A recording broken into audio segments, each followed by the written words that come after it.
Let's start using a coordinate system like the one used in school. As you can see, the z-axis runs in the direction of the magnetic field lines, and thus can represent them. So we can stop drawing the external magnet in all other illustrations.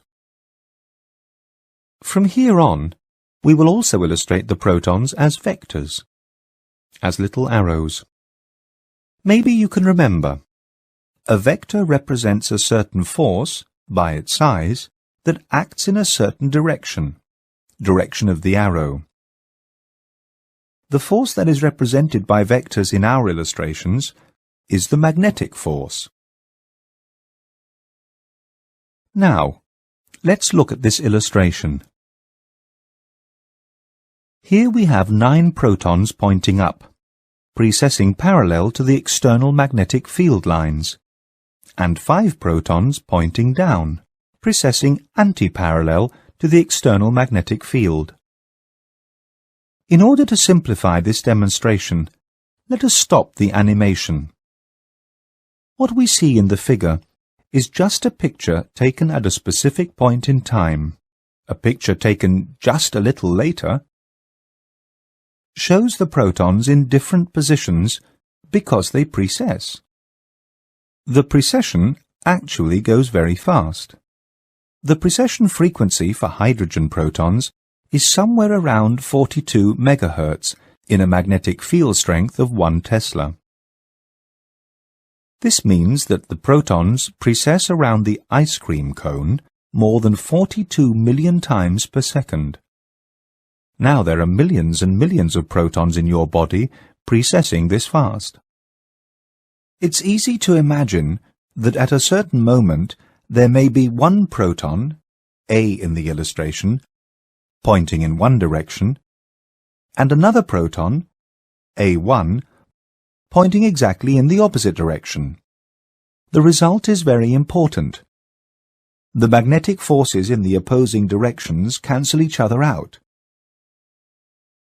like 2 persons pulling at the opposite ends of a rope.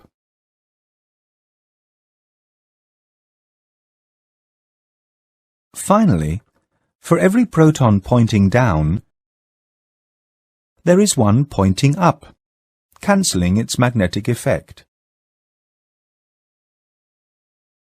But as we have learned, there are more protons pointing up than down, and the magnetic forces of these protons are not cancelled by others.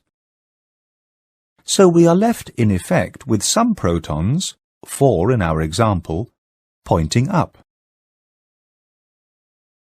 However, not only magnetic forces pointing up and down can cancel or neutralize each other.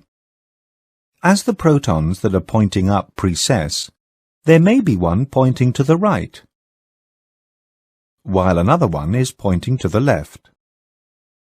The magnetic force of proton A can be seen as resulting from 2 components, one pointing up along the z-axis, and one in direction of the y-axis.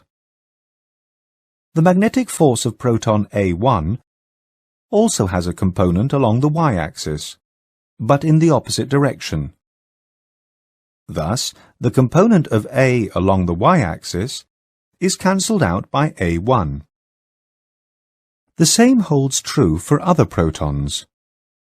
For example, B and B1. For B pointing forwards, there is B1 pointing backwards. They cancel their respective magnetic vectors along the x-axis. In contrast to the magnetic vectors in the xy plane, which cancel each other out, the vectors along the z-axis point in the same direction and thus add up to a new magnetic sum vector pointing up along the external magnetic field. In this direction, the single vectors, the single magnetic forces, add up, like people pulling on the same end of a rope. Now, what does this mean? This means that by placing a patient in the magnet of the MR unit, or in any other strong magnetic field, the patient himself becomes a magnet. In other words, has his own magnetic field. Why? Because the vectors of the protons that do not cancel each other out add up. As this magnetization is longitudinal to the external magnetic field, it's called longitudinal magnetization. This new magnetic vector is important because it is the one that may be used to get a signal. It would be nice if we could measure this magnetization of the patient, but there is a problem. We cannot measure this magnetic force as it is in the same direction, parallel to the external magnetic field. To illustrate this, imagine you are sitting on a boat, floating down a river. You have a water hose in your hand and squirt water into the river. For somebody who is watching you from the shore, it is impossible to tell how much water you pour out. In other words, how much new magnetization is added in the old direction. However, when you point the water hose at the shore, change the direction of the new magnetic field, then the water may be directly picked up and measured by an impartial observer on the shore. What we should learn from this is, magnetization longitudinal to the external magnetic field cannot be measured directly. For this, we need a magnetization which is not longitudinal, but transversal to the external magnetic field.